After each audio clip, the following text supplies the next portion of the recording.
கும்பராசி காலபுருஷனுக்கு 11ஆம் வீடாகும். காலபுருஷனின் லாபஸ்தானமே கும்பராசி தான். சனி பகவானின் மூலத் திரிகோண ஆட்சி வீடு. வேறு எந்த கிரகங்களும் இங்கு ஆட்சியோ உச்சமோ அடைவதில்லை. எதற்காகவும் யாருக்காகவும் தன்னை மாற்றிக்கொள்ளாத நிலையான புத்தி படைத்தவர்கள். தன் சுய லாபத்திற்காக எதையும் செய்ய தயங்க மாட்டார்கள். இவர்கள் ஒரு வேலையில் இறங்கும் பொழுது அந்த காரியத்தால் தனக்கு கிடைக்கும் லாபத்தை கணக்கிட்டே இறங்குவார்கள். நிதானமான செயல்பாடு உடையவர்கள் சிறுக சிறுக சேமித்து மெல்ல மெல்ல தன் ஆசைகளை பூர்த்தி செய்து கொள்வார்கள். கும்பராசி என்று ஒரு தனி சிறப்பு உள்ளது. கும்பராசியில் பிறந்தவர்கள் தவறு செய்தால் அவர்கள் ஒரு நாளும் தண்டிக்கப்படுவதில்லை.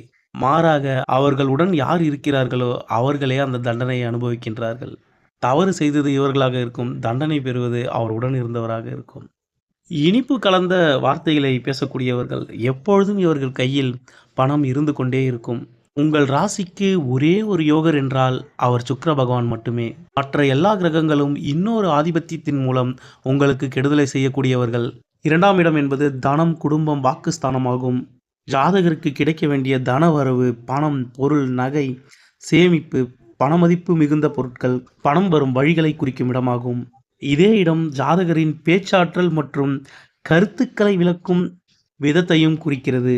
எனவே இங்கு சனி பகவான் அமரும் பொழுது உங்கள் பேச்சில் மிகுந்த கவனமாக இருங்கள்.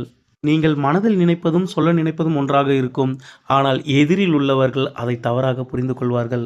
எனவே வாக்கில் மிகுந்த கவனமாக இருங்கள். யாரையும் சபிக்காதீர்கள். எதற்கும் கவலை கொள்ளாதீர்கள். கடந்த 5 வருடம் கடந்தது போல இதுவும் கடந்து போகும். இந்த பாதசனி காலத்தில் உங்கள் பற்கள் மற்றும் தொண்டை பகுதியில் ஏதேனும் உபத்திரங்கள் ஏற்படும். பற்களை அகற்றவோ அல்லது ஒரு மைனர் சர்ஜரி செய்யவோ அதிக வாய்ப்புள்ளது. இந்த சனிப்பெயர்ச்சியில் நீங்கள் உங்கள் வாக்கு மற்றும் வார்த்தையில் கவனமாக இருங்கள். உடலில் இடுப்பிற்கு கீழ் உள்ள பகுதிகளில் பிரச்சனைகள் ஏற்பட அதிக வாய்ப்புள்ளது. மூட்டு பிரச்சனைகள், மூட்டு வலி, சியாட்டிகா பெயின் போன்றவை இக்காலத்தில் ஏற்படும். சரியான மருத்துவ உதவிகளை எடுத்துக்கொள்ளுங்கள். தனஸ்தானத்தில் சனி பகவான் அமர்வதால் உங்களுக்கு வருகின்ற வருமானத்தை முதலில் நிறுத்துவார். உங்கள் வேலையிலேயோ அல்லது தொழிலிலோ வருமான தடையை ஏற்படுத்துவார். தொழிலில் ப்ரமோஷன், ஊதிய உயர்வு போன்றவை கிடைப்பது கடினமே. இந்த சனி பயிற்சிக்காக நீங்கள் பெரிதும் கவலைப்பட்டு கொள்ளாதீர்கள். ஏனென்றால் சனி பகவான் உங்கள் ராசிநாதன் ஆவார். உங்களுக்கு அவர் பெரிய அளவில் கெடுதல்களை செய்ய மாட்டார். அது மட்டுமின்றி இந்த 2.25 வருடத்தில் அவர் 2 முறை சூரியனால் அஸ்தமனப்படுகிறார்.